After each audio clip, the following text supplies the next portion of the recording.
All right. Today really is no work for you. Um, Last lesson was pretty massive. Both lessons this week. If you sort of did the pre-work to learn as much as you can off the gizmo and then watch my slideshow with all my notes, that is a lot of stuff. So today what I decided to do is just read to you from this book once again, The Body, this time by Bill Bryson. And you can just put it on and listen in the background. The focus of what I've chosen to read, the segment I'm going to read, talks a lot about um, technology and what we've learned about what we can do to fix problems within the circulatory system, particularly the heart. So I'm going to start the quote at the beginning of this chapter, which is kind of interesting, is stopped. Last word of the British surgeon and anatomist Joseph Henry Green, who lived from 1791 to 1863 while he was feeling his own pulse. So, the beginning of this chapter has some stats about the heart itself. And for example, it beats normally just more than once every second. It beats about 100,000 times a day. It beats about 3.5 billion times in a lifetime. For some stats for you to consider, every hour, your heart dispenses about 70 gallons of blood. I can't convert that easily. We know this is written for an American audience. It's an American author. And it says that's about 1,680 gallons in a day.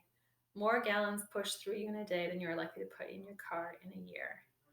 And then it talks about the force at which the heart can pump. That if you are standing, it says your heart is roughly 4 feet above your feet. So there's a lot of gravity to overcome on the blood's return trip. And it says, imagine squeezing a pump the size of a grapefruit, which is about the size of your heart, with enough force to move a fluid 4 feet up a tube. And then it talks about how exhausting it is for that muscle and how strong that muscle is to be able to do that. Okay, so I'm skipping ahead and I'm just going to read straight for a little bit about what has happened in terms of sort of medical intervention with the heart. So it says, the 20th century could with some justification be called the century of the heart, for no other area of medicine experienced more rapid and revolutionary technical progress. In a single lifetime, we have gone from barely being able to touch a beating heart to operating on them routinely. As with any complicated and risky medical procedure, it took years of patient work by lots of people to perfect the techniques and devise the apparatus to make it all possible. The daring and personal risk that some researchers took on is sometimes quite extraordinary. Consider the case of, I'm going to say it wrong, I apologize, Werner Forssmann. In 1929, Forssmann was a young, newly qualified doctor working in a hospital near Berlin when he became curious to know if it would be possible to gain direct access to the heart by means of a catheter. And a catheter is like a tube you can insert. You may have heard of it before. Catheters often used, they have to put one in um, to drain your bladder. Sometimes, for example, if you're really sick or depending on what's going on. Without any idea what the consequences would be, he fed a catheter into an artery in his arm and cautiously pushed it up towards his shoulder and on into his chest until it reached his heart, which he was gratified to discover didn't go into arrest when a foreign object invaded it. Then, realizing he needed proof of what he had done, Forssmann walked to the hospital's radiology department on another floor of the building and had himself x-rayed to show the shadowy and startling image of the catheter in his heart, in situ in his heart, which means in his heart. Forssmann's procedure would eventually revolutionize heart surgery, but it attracted almost no attention at the time, largely because he reported it in a minor journal. Forssmann would be a rather more sympathetic figure except that he was an early and ardent supporter of the Nazi Party and the National Socialist German Physicians League, which was behind the purging of Jews in the quest for German racial purity.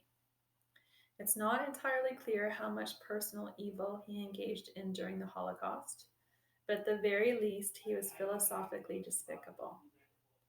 After the war, partly to escape retribution, Forsman worked in obscurity as a family physician in a small town in the Black Forest. He would have been forgotten altogether in the wider world, except that two academics from Columbia University in New York, Dickinson Richards and Andre Cornard, whose work was directly reliant on Forsman's original breakthrough, tracked him down and publicized his contribution to cardiology. In 1956, all three men were awarded the Nobel Prize in Physiology or Medicine. Far more personally noble than Forsman, and no less stoic in his capacity for experimental discomfort. So basically saying a better person, but no less hardy, and really into doing painful experiments on himself, was Dr. John H. Gibbon of the University of Pennsylvania. In the early 1930s, Gibbon began a long and patient quest to build a machine that could oxygenate blood artificially to make open heart surgery possible. Basically, saying that your blood, all your cells have to keep getting oxygen, um, and when your heart stopped, you put the whole body at risk because they're not going to get oxygen, obviously. So if you want to operate on somebody's heart, you have to have a machine that keeps the blood going through you and keeps fresh oxygen flowing in your blood. To test the capacity of blood vessels deep within the body to dilate or constrict, Gibbon stuck a thermometer up his rectum, swallowed a stomach tube, and then had icy water poured down it to determine its effect on his internal body temperature. After 20 years of refinements and much heroic swallowing of iced water, Gibbon unveiled the world's first heart-lung machine at the Jefferson College Hospital in Philadelphia in 1953 and successfully patched a hole in the heart of an 18-year-old woman who would otherwise have died. Thanks to his efforts, the woman lived another 30 years. Unfortunately, the next 4 patients died, and Gibbon gave up on the machine. It then fell to a surgeon in Minneapolis, Walton Lillehay, to improve both the technology and the surgical techniques. Lillehay introduced a refinement known as controlled cross-circulation, in which the patient was hooked up to a temporary donor, usually a close family member, whose blood was circulated through the patient during the period of surgery. This technique worked so well that Lillehay became widely known as the father of open heart surgery and enjoyed a great deal of acclaim and financial success. Unfortunately, he wasn't quite as impeccable in his private affairs as he might have been. In 1973, he was convicted of 5 counts of tax evasion and a great deal of very imaginative bookkeeping. Among much else, he had claimed a $100 payment to a prostitute as a charitable tax deduction. Although open heart surgery allowed surgeons to correct many faults they previously couldn't get at, it couldn't solve the problem of a heart that wouldn't beat right. That required the device now universally known as a pacemaker. In 1958, a Swedish engineer named Rune Elmqvist, working in collaboration with the surgeon Ake Senning of the Karolinska Institute in Stockholm, built a pair of experimental cardiac pacemakers at his kitchen table. The first was inserted into the chest of Arne Larsson, a 43-year-old patient and himself an engineer, who was very near death from a heart arrhythmia as a result of a viral infection. So he got a virus and it was making his heart basically race and beat irregularly. The device failed after just a few hours. The backup was inserted and it lasted for 3 years, though it kept breaking down and the batteries had to be recharged every few hours. As technology improved, Larsson was routinely fitted with new pacemakers and lived another 43 years. When he died in 2002 at the age of 86, he was on his 26th pacemaker and had outlived both his surgeon Senning and his fellow engineer Elmquist. The first pacemaker was about the size of a pack of cigarettes. Today's are no bigger than one American quarter and can last up to 10 years. The coronary bypass, which involved taking a length of healthy vein from a person's leg and transplanting it to direct blood flow around a diseased coronary artery, was devised in 1967 by Rene Favaloro at the Cleveland Clinic in Ohio.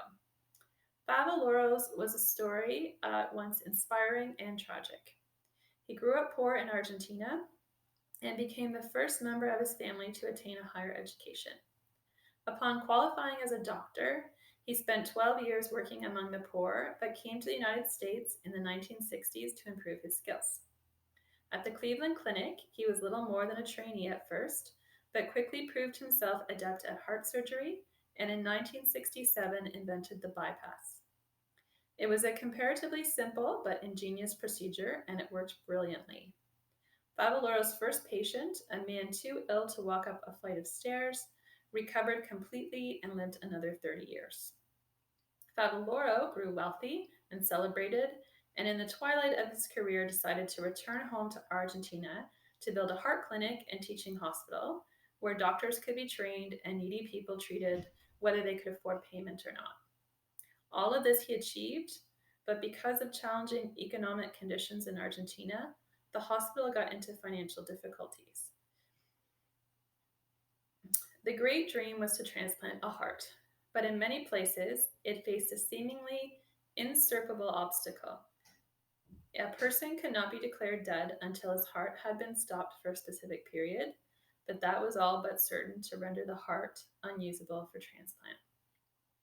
To remove a beating heart, no matter how far gone the owner was in all other aspects, was to risk prosecution for murder. One place where that law did not apply was South Africa. In 1967, at exactly the time that Rene Favaloro was perfecting bypass surgery in Cleveland, Christiaan Barnard, a surgeon in Cape Town, attracted far more of the world's attention by transplanting the heart of a young woman fatally injured in a car accident into the chest of a 54-year-old man named Louis Washkansky. It was hailed as a great medical breakthrough, though in fact Washkansky died after just 18 days. Barnard had much better luck with his second transplant patient, a retired dentist named Philip Bleiberg, who survived for 19 months. Following Barnard, other nations moved to let brain death be used as an alternative measure of irreversible lifelessness, and soon heart transplants were being attempted all over, though nearly always with discouraging results. The main issue was an absence of a wholly reliable immunosuppressive drug to deal with rejection. A drug called azathioprine worked sometimes but couldn't be relied on. Then, in 1969, an employee of the Swiss pharmaceutical company Sandoz, named H.P. Frey, while on holiday in Norway, collected soil samples to take back to the Sandoz labs. The company had asked employees to do so when traveling in the hope that they would find potential new antibiotics. Frey's sample contained a fungus, Tolloplascladium inflatum, which had no useful antibiotic properties, but proved excellent at suppressing immune systems. Responses: just the thing needed to make organ transplants possible. Sandoz converted Herr Frey's little bag of dirt and a similar sample subsequently found in Wisconsin into a best-selling medicine called cyclosporine. Thanks to it and some associated technical improvements, by the early 1980s, heart transplant surgeons were managing success rates of 80%, an extraordinary achievement in a decade and a half. Today, some 4,000 to 5,000 heart transplants are performed globally each year, with an average survival time of 15 years. The longest surviving transplant patient so far was the Briton John McCafferty, who lived 33 years with a transplanted heart before dying in 2016, aged 73.